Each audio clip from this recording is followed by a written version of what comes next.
this area if crime does not get taken He shouldn't. seriously? I mean, He we've seen shouldn't. it in a lot of blue states, right? And now you're saying police officers are getting hurt. Well, he absolutely shouldn't. There's no need for that here. Here in Massachusetts, local and state law enforcement work really closely and well together. What we're seeing, though, I mean, I look at Illinois, I look at Oregon, California. This is a lot of political theater on the part of President Trump, who I think is looking to distract from a failing agenda around the economy, maybe Epstein files. I don't know. But what I do know is that in Massachusetts, we work closely together.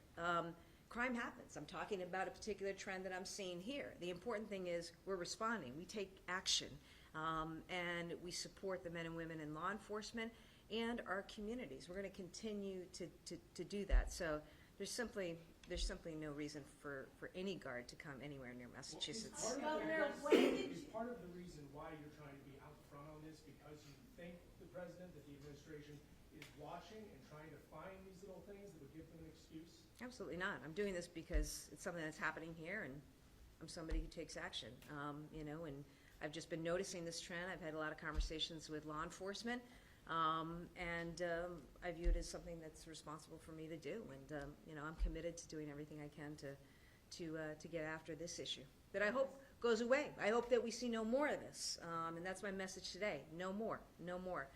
You will be held accountable. But I thought, given what I heard, I always take back of, what can I do? What can we do? What can I do as governor to help here? And that's what today is about. And I think we've seen it doesn't take a lot for the Trump administration to deploy the military into these cities, crime rates aside. How concerned are you that some of these videos of what happened at these street takeovers don't rise, and suddenly that's the excuse? Well, I would, it just shouldn't. I mean, I obviously I can't control what the president or the Department of Justice decide to do. I will say that Massachusetts continues to be a place that's among the safest states in the country.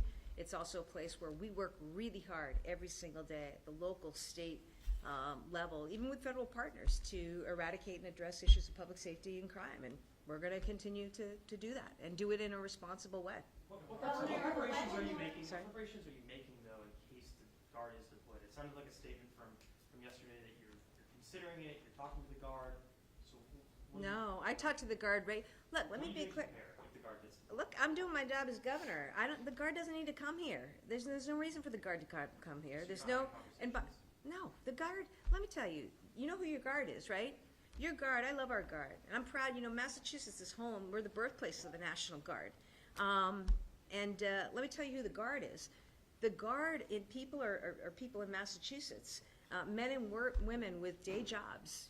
They're teachers, they're firefighters, they're police officers, they're healthcare workers, and then, they're citizen soldiers, and they're training on weekends, and they're also deployed with some frequency to missions, often missions abroad. And we have members of the Guard who are currently deployed overseas. It's incredibly important. I'm proud of Massachusetts with our military heritage and history to have such a strong Guard.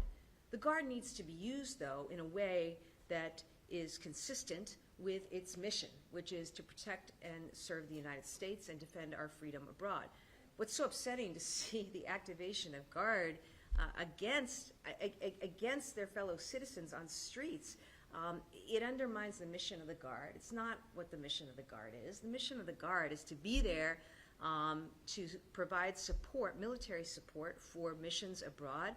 And then, importantly, as you know, in the event of natural disasters in our state, governors who are commanders-in-chief of their Guard will regularly call up their Guard to assist with work that needs doing in terms of response within their communities. So that's what the Guard is for. And as governor and commander-in-chief of our Guard, I'm going to do everything to honor what is the mission and the service and the purpose of the men and women within our Guard. And I'll just try to continue to be clear that in terms of public safety, I have great respect for the men and women in law enforcement, the police officers here in Massachusetts, in our communities, around the state, who do their job, and I have every confidence in them.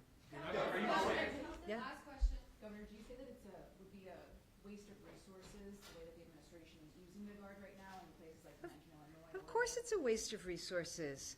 Of course it's a waste of resources, and also, more than a waste. Imagine you're taking all these people who have day jobs, you're taking them away from those jobs, you're taking them away from their families, you're taking them, literally having them move out of their communities, or in some instances, look in California, moving them to another state. That costs money. That's something that the taxpayers need to understand. Donald Trump engaging the National Guard, sending the National Guard to other states, that costs you. That's on you. You're going to pay for that as a taxpayer, and there's just no need for that. Are you coordinating Thank you. with Attorney General Thank you. Hill? Thank you. Are you coordinating with the AG? Thank you.